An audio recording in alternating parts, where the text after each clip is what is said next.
예, 오늘 첫 순서 민주통합당 박범계 의원을 연결합니다. 고위층 성접대 의혹 사건도 그렇고요. 또 어제 지명된 헌재 소장 후보자 얘기까지 함께 짚어보죠. 만나겠습니다. 박범계 의원님 안녕하세요. 네, 반갑습니다. 우선 헌재 소장 얘기부터 좀 해보죠. 참 오랫동안 공석이었는데 어제 고심 끝에 박한철 헌법재판소 재판관을 지명했습니다. 소장으로. 네. 그런데 박범계 의원 어제 바로 지명 철회하라 기자회견 하셨어요? 네, 그렇습니다. 무슨 일입니까? 한 세 가지 정도로 요약을 할 수 있겠는데요. 국무총리, 법무부 장관, 더 나가서 헌법상의 지위인 헌재소장에 대해서 공안검사, 특정 직군의 검사 출신을 또 대형 로펌 출신을 이렇게 지명하는 것은 적절하지 않다라는 얘기고요. 아하. 두 번째는 이분이 공안적 시각이 좀 과잉이시기 때문에 기본권 수호, 기본권 보장을 주요 책무로 하는 헌재소장의 자리에 어울리지 않는다. 세 번째는 예. 여성 대통령이시니까 좀 다양성, 특히 여성에 대한 고려가 있어야 되는데 이번에 이분을 포함해서 세 분 다 남성, 헌재 9명의 재판관 중에 유일하게 한 분만 여성. 이것은 좀 곤란하지 않느냐 이런 생각이 좀 들었습니다. 예, 그럼 그 중에서도 가장 눈에 띄는 부분은 공안적 시각이 과잉된 후보자다 이런 말씀 지금 하셨어요. 저는 그렇게 봅니다. 네. 왜 그렇게 생각하십니까? 무슨 구체적인 근거가 있나요?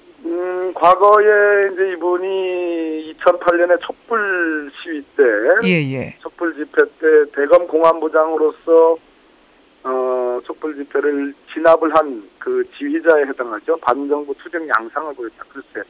정부에 반대한다고 해서 예. 그것이 구체적 위험이 있는 건지에 대한 그런 걱정이 있는 거고요. 아하. 두 번째는 미네르바, 나중에 다 전기통신기본법이 위헌으로 헌법재판소에서 결정이 났는데 예. 미네르바 사건도 이분이 기소를 하신 분이에요. 아하. 나중에 무죄가 나오지 않았습니까? 또 노무현 대통령 장례식 직후에 서울광장을 경찰버스로 완전히 차벽 봉쇄한 사건에 대해서 이분이 다들 위원이라고 헌법재판관들이 다 위원이라고 했는데 이분은 이동업 지난번에 그 낙마된 분과 함께 두 분이 유일하게 그건 합헌이다. 그 부분도. 이랬을 때 이분의 생각이 적어도 표현의 자유의 부분에서 지나치게 공안적이지 않느냐. 그래서 헌법재판관으로서는 괜찮을지 모르겠으나 적어도 소장으로서는 어떤 법철학적인 고뇌에 대한 한금질의 시간이 너무 없지 않느냐 이런 걱정을 하고 있습니다. 예, 그러니까 다양성 측면에서 헌법재판소 여러 재판관 중에 한 명일 수는 있지만, 그렇죠. 소장으로서 어떤 국민의 기본권을 옹호하는 중립적인 시각을 가진 분으로는 보기 어렵다 이런 말씀이시군요. 그렇습니다. 편식입니다 이거는. 네. 그런데요, 이분의 해명을 좀 보자면 촛불 집회 당시에 대검 공안부장 한 거 맞다. 하지만 사실관계와 분위기 파악을 하기 위해서 시위 현장에 27회나 방문할 정도로 어떤 객관적이고 적극적으로 상황에 대처했다. 이렇게 말씀을 하시는데요.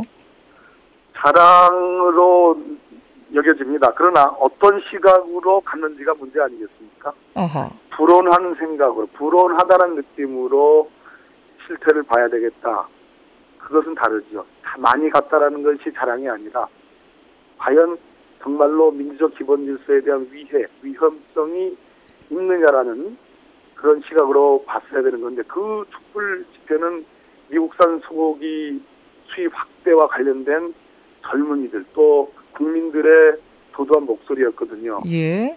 이명박 정부가 초기에 잘하지 않았다라는 그런 국민적인 저항의 목소리인데 그것을 그렇게 위험스럽게 불온하게 봤다는 거에 조금 아쉬움이 있다는 거죠. 예. 또 검찰 내부에서는 외견상으로는 공안통으로 보이지만 그런 직책을 거쳤기 때문에 실제로는 온건 합리주의자다 이런 평가도 나온다 이런 보도도 있던데 좀 확인해 보셨어요?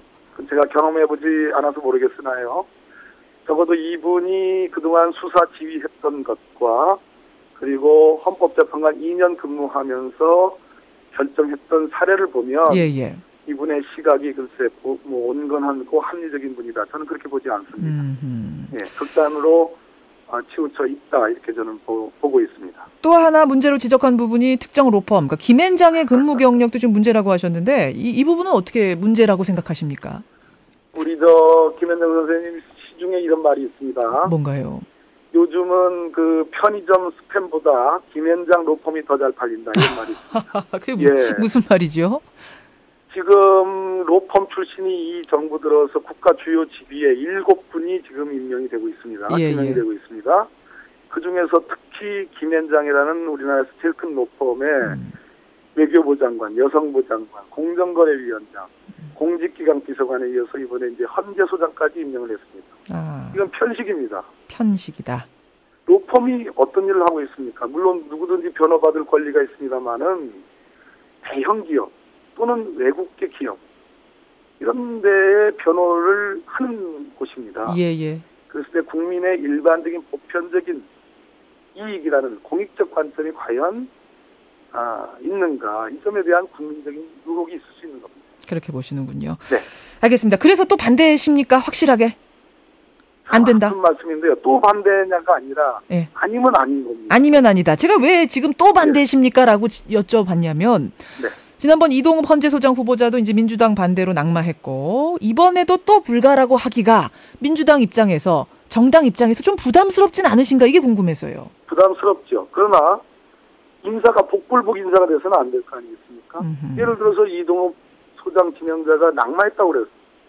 곧바로 대통령께서 바로 절차를 밟아가지고 적어도 국민들이 또는 법조계가 예측 가능한 인물을 곧바로 헌재소장으로 지명을 했으면 이렇게 절차가 늦어질 리도 없고 지금 또 너무나 우리들이 여러 법조계가 우려하듯이 법철학적 고뇌에 대한 오래된 연착 그러한 고뇌 그러한 면목을 볼 수 없기 때문에 그건 아닌 건 아닙니다. 그럼 지난 낙마한 이동욱 전 후보와 비슷한 수준으로 문제가 심각하다고 보시는 거예요? 다만 개인 신상, 개인 비리라는 측면에서는 이동욱 후보자보다는 저는 좋으신 분이라고 봅니다. 그러나 헌재 소장으로서 적어도 이러한 쪽과 저러한 쪽 지난번 대통령 선거 때 52% 대 48%였으면 48%도 함께 포용하고 가져가는 그러한 시각을 갖고 있는 헌재 소장. 얼마나 그런 좋은 나라입니까? 알겠습니다. 민주통합당 박범계 의원 지금 만나고 있습니다. 화제를 좀 돌려보죠. 최근 불거진 고위공직자 성접대 사건. 어제는 이 사건에 연루됐다고 지금 의혹받고 있는 김학의 법무부 신임 차관이 전격적으로 사퇴했습니다. 이 상황 어떻게 보고 계세요? 계속 걱정해야 되는 상황이죠. 왜 이렇게 한두 개의 문제가 아니라 지속적으로 대통령직 인수위원 시절부터 지금까지 낙마를 거듭하고 국민들께 이렇게 걱정을 끼쳐드리는 인사를 해야 되느냐. 인사 시스템이 정말 망가진 거 아니냐. 이런 걱정과 어떤 우려가 있는 거죠. 인사 시스템이 망가진 거 아니야. 이 인사 시스템은 청와대 민정수석실에서 검증하는 거죠. 그렇습니다. 이 의혹이 말입니다. 이 소문이 사실은 이제 법조계에서는 이미 한참 전부터 돌았다. 이런 얘기가 들리더라고요. 네네. 그러면 청와대 민정수석실에서는 그 소문을 못 들은 걸까요? 아니면 소문을 들었는데 그래서 다 조사했는데도 문제가 없다고 판단한 걸까요? 네, 저는 이제 국가의 고위직 지명을 하면요. 어떤 일이 벌어지냐면은 예를 들어서 총리 후보자, 헌재소장 후보자, 장관 후보자, 차관 후보자 이렇게 지명을 하게 되면 이분들이 최종적인 임명장을 받기 전에 이미 사실상 임명이 된 듯한 굉장히 높은 분들이 됩니다. 그렇기 때문에 제가 청와대 민정비서관을 근무를 해봤지만 민정수석실에 이제 공직기강 비서관실에서 하는데요. 행정관들이 합니다. 급수로 따지면 한참 차이가 나는 거죠. 또 대질 앉혀놓고 이렇게 부두 면접을 하는 것도 아니고요. 서면으로 이런 일이 있었느냐 이렇게 물어봅니다. 그러면 이분들이 이미 높은 분들이 돼 있기 때문에 기정사실화가 돼 있기 때문에 이분들이 아니라 그러면 아니라고 믿게 되는 겁니다. 그러니까 서면에다가 이런 성접대 의혹 소문이 있던데 사실입니까? 라고 해서 아니라고 하면 그냥 아니라고 하는 거지 더 이상 추궁은 못한다는 거군요. 저는 그렇게 물어보지도 못했을 것이라고 추측을 합니다. 물어보지도 못했을 거다. 이미 높으신 분들이 돼 있기 때문에. 그렇기 때문에 대통령께서 공약하신 인사위원회를 빨리 청와대에 두셔야 됩니다. 진짜 높은 분들로 앉혀놓고 그분들이 같은 눈높이로 정말 호되게 한번 추궁을 해서 1차 철저한 예비 검증을 거쳐야지 그러지 않으면 계속 이런 일들이 반복될 수 있다. 이렇게 말씀드립니다. 아니 근데 내정이고 후보인 상태인데도 그렇게 벌벌 떱니까? 질문도 못할 정도로? 높으신 분이 되지요.